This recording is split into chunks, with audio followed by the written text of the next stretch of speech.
कि ये जो फोरेंसिक टीम्स वहां पहुंची हैं, वो सैंपल्स कलेक्ट कर रही हैं, ये सारी इन्वेस्टिगेशन, क्या अब एक जॉइंट टीम बनाई गई है इस इन्वेस्टिगेशन को आगे बढ़ाने के लिए, या अलग अलग स्तर पर अलग अलग एजेंसी इन्वेस्टिगेशन को आगे बढ़ा रही है?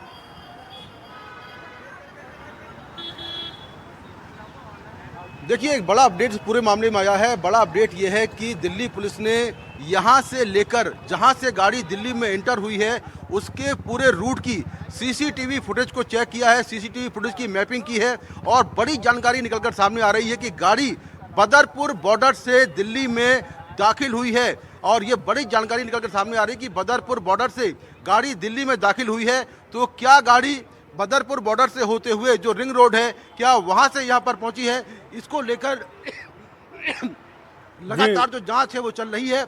और पुलिस के मुताबिक जो गाड़ी का पूरा रूट है वो चेक किया जा रहा है। जहां तक आपका दूसरा सवाल है, जो मल्टीपल एजेंसियां हैं जिसमें एनएसजी है, यूपी एटीएस है, दिल्ली पुलिस है, जेएंडके पुलिस है, हरियाणा पुलिस है, एनआईए है, ये तमाम एजेंसियां इस पूरे मामले की जांच में लगी हुई हैं। जहां पर ये घटना हुई है, जहां पर ब्लास्ट हुआ है, वहां पर जो सैंपल मिल रहे हैं, चाहे वो विस्फोटक के हों या गाड़ियों के पार्ट्स हों, वो सारी चीज़ें जो एनएसजी है वो इकट्ठा कर रही है। क्योंकि ऐसे जो इस तरह के जो विस्फोटक होते हैं, जहां पर ब्लास्ट होता है, वहां से एनएसजी ही वो एक एजेंसी है जो सैंपल इकट्ठा करती है और फिर ये जांच करती है कि किस तरह का विस्फोटक इस ब्लास्ट में इस्तेमाल किया गया होगा। तो ये सारा काम जो है एनएसजी का है, जो जांच करके बताएगी कि आखिर किस तरह का विस्फोटक है।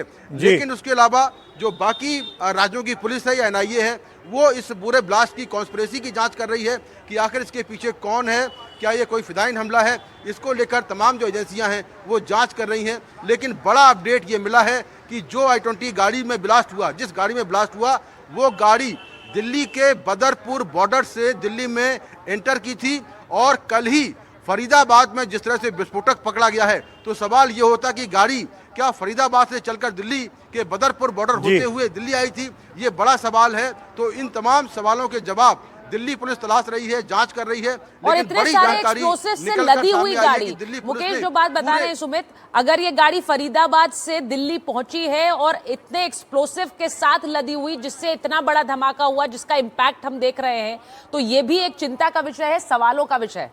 बिल्कुल। और जो लोग दिल्ली के बाहर के हैं, जो लोग हमारे इस लाइव ब्रॉडकास्ट को इस वक्त देख रहे हैं, उनके लिए ये अपडेट करना ज़रूरी है कि दिल्ली और फरीदाबाद के बीच का जो बॉर्डर है वही बदरपुर बॉर्डर है। बदरपुर इलाका दिल्ली में आता है, लेकिन बदरपुर से ही आप क्रॉस कर कर फरीदाबाद में एंटर करते हैं। बिल्कुल सटा हुआ है। अगर आप कनॉट प्लेस से बात करें तो महज 20 किलोमीटर की दूरी होगी बदरपुर बॉर्डर की, और फिर ये बड़ा विस्फोटक के साथ गाड़ी दिल्ली में एंटर कर जाती है। न जाने अब क्या मुकेश से पूछते हैं। मुकेश, क्या इस बारे में कोई अपडेट कि बदरपुर से ये गाड़ी कब, कितनी तारीख को, या कल ही एंटर की है दिल्ली में, या पहले भी करती रही है? इस बारे में कोई अपडेट है आपके पास? देखिए, अब तक की जानकारी के मुताबिक बदरपुर बॉर्डर से ये गाड़ी कल ही दिल्ली में दाखिल हुई है। ये बड़ी जानकारी दिल्ली पुलिस के जो टॉप सोर्सेज से उस समय मिली है। और ऐसा लगता है कि बदरपुर बॉर्डर से मथुरा रोड होते हुए, आश्रम होते हुए, सराय काले खां होते हुए, ये गाड़ी जो है ITO होते हुए, फिर यहाँ पर जो सामने रिंग रोड है, रिंग रोड से ये गाड़ी यहाँ पर पहुँची है। और यहाँ पर गाड़ी के चालक ने, गाड़ी चलाने वाले ने इस पार्किंग के अंदर 3 घंटे तक इंतजार किया है।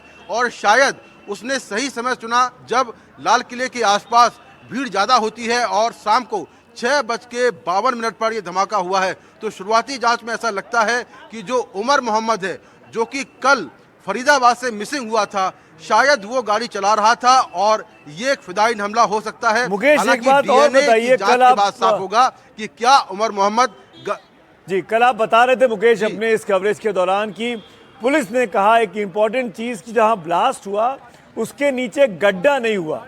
ये इसका मतलब जो विस्फोटक था वो कार के अंदर था, या जो लोग कार के अंदर बैठे हुए थे या बैठा हुआ था उसके शरीर पर था। क्या ये पता चल पा रहा है? क्योंकि आपने कहा कि जिसकी बॉडी थी वो पूरी तरह क्षत विक्षत हो गई है, चीथड़े उड़ गए हैं। क्या बॉडी पे लगा था ये विस्फोटक, या गाड़ी के अंदर रखा हुआ था? क्या ये RDX था या कोई और विस्फोटक था?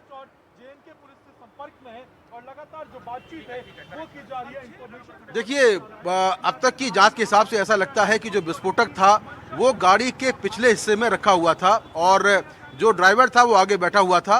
हो सकता है कि उसने जो आईडी बनाया हो उसमें टाइमर लगा दिया हो और टाइम फिट हो, और उसी हिसाब से जो बॉम्ब है वो फट गया हो, या फिर उसने खुद ही गाड़ी के अंदर से सही समय पर बटन दबाया हो और बटन दबाते ही ब्लास्ट हो गया हो। दोनों ही पॉसिबिलिटी है।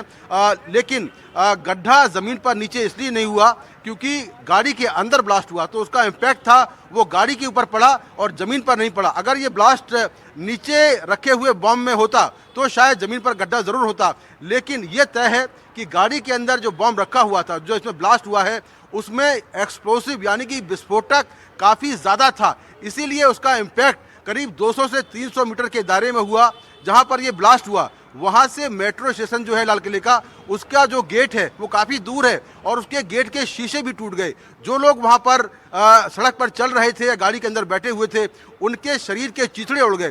तो इससे आप अंदाज़ा लगा सकते हैं कि ब्लास्ट का जो इम्पैक्ट था वो कितना ज़्यादा था और गाड़ी के अंदर जो विस्फोटक था वो कितना ज़्यादा होगा, जिसका इम्पैक्ट इतना ज़्यादा हुआ। कई ऐसे भी लोग थे जो इसमें इंजर्ड हुए, उनके शरीर के जो टुकड़े थे, पार्ट्स थे उंगलियों के, वो काफ़ी दूर जाकर गिरे हैं। तो कुल मिलाकर काफ़ी ज़्यादा इम्पैक्ट था और दिल्ली पुलिस इस पूरे मामले की जांच में लगी हुई है। ये आप जो बात बता रहे हैं ये बहुत इम्पोर्टेंट है क्योंकि इतना विस्फोटक लदा हुआ था उस गाड़ी में और यही वजह है कि इतना घातक ये ब्लास्ट रहा, ये धमाका रहा, जिसकी तस्वीरें कल देर शाम से हमने दिखाई हैं। लेकिन जो इस वक्त एविडेंस कलेक्शन वहां चल रहा है, जो जांच पड़ताल में काम आएगा, जो फोरेंसिक एविडेंस वहां जुटाया जा रहा है, विकास के कैमरे से वो लगातार तस्वीरें भी हम दिखा रहे हैं। ये जो आप तस्वीरें देख रहे हैं, मैं बार बार कह रही हूं कि रात देर शाम से जो कुछ घटित हुआ वो अब तक का एक सार इन तस्वीरों में है, क्योंकि कल धमाका हुआ, ब्लास्ट हुआ, उसके बाद प्रत्यक्षदर्शियों ने जो वहां देखा वो बताया, उसके बाद अस्पताल ले जाया गया, वहां एम्बुलेंसेस की एक पूरा दस्ता पहुंचा था, लोगों को अस्पताल पहुंचाया गया, खुद गृह मंत्री वहां साइट पर पहुंचे थे। और उसके बाद आज सुबह की ये तस्वीरें आपके स्क्रीन पर, जहां पर फोरेंसिक एविडेंस कलेक्ट किया जा रहा है, टीम्स वहां पहुंची हुई हैं, दिल्ली पुलिस की स्पेशल सेल है, एनआईए खुद इस इन्वेस्टिगेशन में शामिल है। ये सारी तस्वीरें आपको बता रही हैं कि कल से अब तक क्या हुआ है, तस्वीरों का एक सार आपके सामने है। लेकिन विकास जरा बताइए, वहां पर जो फोरेंसिक टीम्स पहुंची हैं, वहां ये काम कल से चल रहा है, इस वक्त क्या तस्वीरें हैं, कौन कौन सी टीम्स वहां पर मिलकर इस इन्वेस्टिगेशन को आगे बढ़ा रही हैं, जरा ये भी हमारे दर्शकों को बताइए, क्योंकि हम जानते हैं कि एनआईए भी इस इन्वेस्टिगेशन में शामिल है, दिल्ली पुलिस की स्पेशल सेल शामिल है, वहीं आईबी भी इसमें शामिल है। बिल्कुल, देखिए मल्टीपल एजेंसीज को रोप इन किया गया है, सभी एजेंसियों का एक अम्ब्रेला नेटवर्क तैयार किया गया है। इसमें सबसे ऊपर देखिए इंटेलिजेंस ब्यूरो के अलावा जो इन्वेस्टिगेटिव एजेंसी है उसमें दिल्ली पुलिस है, दिल्ली पुलिस के अलावा इसमें एनआईए शामिल की गई है, एनएसजी को भी शामिल किया गया है, गुजरात पुलिस और जम्मू कश्मीर पुलिस के अलावा उत्तर प्रदेश की एटीएस और हरियाणा पुलिस भी इस जांच में शामिल है। इसके अलावा देखिए एफएसएल की टीम है जिसका मेजर काम एविडेंस कलेक्ट करना, फॉरेंसिक एविडेंस के चेन ऑफ सीक्वेंस के जरिए उन सबूतों को इकट्ठा करना जो इस केस को और ज़्यादा मजबूती प्रदान करेंगे जब वो कोर्ट में होंगे। और इसीलिए देखिए 12 घंटे से ऊपर हो चुके हैं, तकरीबन 13 घंटे होने वाले हैं और अभी तक जो एफएसएल की टीम है, फॉरेंसिक की टीम है, वो एविडेंस कलेक्ट करने का काम कर रही है। मैं पीछे आपको दिखाऊंगा, देखिए वहाँ पर आपको 2 महिला और सफ़ेद कोट में 2 पुरुषकर्मी आपको दिखाई दे रहे हैं, 3 महिलाएं भी वहाँ पर हैं। ये फॉरेंसिक की टीम है, सुबह सुबह आई है, रात भर से 2 टीमें यहाँ पर ऑलरेडी काम कर रही थी। ब्लास्ट की साइट जो है वो सफ़ेद पर्दे से ढकी हुई है और अब ये टीम जो है ब्लास्ट की साइट के एविडेंस को कलेक्ट करने के बाद, पूरा करने के बाद आसपास के 100 मीटर के इलाके में एविडेंस कलेक्ट कर रही है। धमाका इतना ज़बरदस्त था कि इसका इम्पैक्ट 200 मीटर तक गया है और जो ब्लास्ट से जुड़े हुए परखच्चे उड़े हैं गाड़ियों के, वो तकरीबन 200 मीटर तक मिल रहे हैं। और इसी वजह से ये फॉरेंसिक की टीम इस पूरे इलाके में घूम घूम के उन एविडेंस को कलेक्ट कर रही है जो इस केस को मजबूती प्रदान करेंगे और पता नहीं कौन सा एविडेंस कब किस बड़े सबूत के तौर पर सामने आए। कल हमने दिखाया था जब ब्लास्ट की साइट थी, वहां पर एक कारतूस भी मिला था और ये कारतूस जो है इस ब्लास्ट के जरिए, इस बड़े ब्लास्ट के जरिए भारत की अर्थव्यवस्था को भी चोट पहुंचाने की कोशिश, जिस तरीके से अर्थव्यवस्था पटरी पर लौटती हुई दिखाई दे रही थी, आम हिंदुस्तानी का हौसला बढ़ते हुए दिखाई दे रहा था, उस वक्त में ये दुर्दांत खतरनाक हमला भारत पर करने की कोशिश की गई है। पूरे भारत में इस वक्त हाई अलर्ट कर दिया गया, खासकर सेंसिटिव जगहों पर, अयोध्या में, नोएडा में, गाजियाबाद में, लखनऊ में, मुंबई में, गुजरात में, कई जगह से इस तरह के टेरर नेटवर्क को बस्ट करने की खबरें हैं। अस्पताल LNJP जहां पर घायलों को भर्ती कराया गया, वहां से हमारे सहयोगी आशुतोष मौजूद हैं। आशुतोष, आप क्या अपडेट वहां से दे सकते हैं? बिल्कुल सुमित और सुचरिता, निश्चित तौर पर भारत पर ये एक तरह से अर्थव्यवस्था हर एक लिहाज से आप कह लीजिए, लेकिन भारत पूरी तरह से इनके इरादे अपने अटल हैं और हर बार हमने दिखाया है। और हर बार जब कहते हैं ना कि छोटी सी चीज़ आती है, उसके बाद से हम बहुत बड़े ऊपर स्तर तक उठकर जवाब भी देना जानते हैं और खुद को तैयार रखना भी जानते हैं। एजेंसियां अपना काम कर रही हैं, लेकिन जो हताहत हैं, जो घायल हैं, LNJP लोकनायक जयप्रकाश हॉस्पिटल में इस वक्त हमारी मौजूदगी है। अब तक की जो जानकारी है ऑफिशियल, 9 लोग मारे जा चुके हैं, 20 लोग तकरीबन अभी भी अंदर हैं जो जिंदगी और मौत के बीच जूझ रहे हैं। उनके अपने जो परिजन हैं वो बिलख रहे हैं। बहुत सारे लोग अंदर हैं, कुछ लोग आ रहे हैं, जा रहे हैं लगातार, और बहुत सारे लोग मिसिंग भी हैं। हमारे साथ हमारे संवाददाता पल्लव भी जुड़ चुके हैं। पल्लव, चूंकि कल जैसे ही यहाँ पर जो ब्लास्ट हुआ उसके बाद से आ गए थे और सुबह से भी ये तड़के से मौजूद हैं। पल्लव, इस वक्त क्या आपके पास इंफॉर्मेशन, क्या जानकारी है कुल, अगर पॉइंटर्स की बात करें?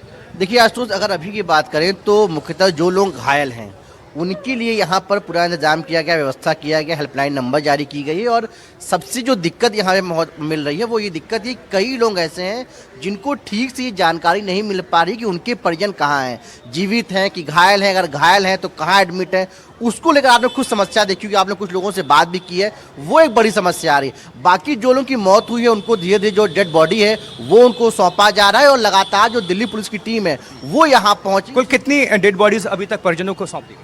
देखिए, अभी तक जो जानकारी है, जो ऑफिशियल तौर पे कहा जा रहा है वो ये 8 का कहा जा रहा है। इसमें ये कहा गया है कि 3 लोगों की जो डेड बॉडी है वो सौंप दी गई है और उनके परिजन डेड बॉडी लेकर जा चुके हैं। कई ऐसे परिजन हैं जो मॉर्चरी के बाहर अभी भी जो है डेड बॉडी का वेट कर रहे हैं और ये अब उनकी कोशिश है कि जल्द से जल्द जो है उनको डेड बॉडी मिले। आप देखिए, तमाम जो लोग हैं वो धीरे धीरे प्रयास करें कि अंदर जाएं और ये पता कर सकें कि उनके परिजन कहाँ हैं, क्योंकि अभी भी कई लोग मिसिंग हैं और इसीलिए जो एग्जैक्ट आंकड़ा है वो खुलकर सामने। कुल घायलों की संख्या कितनी है जो यहाँ पर एडमिट है?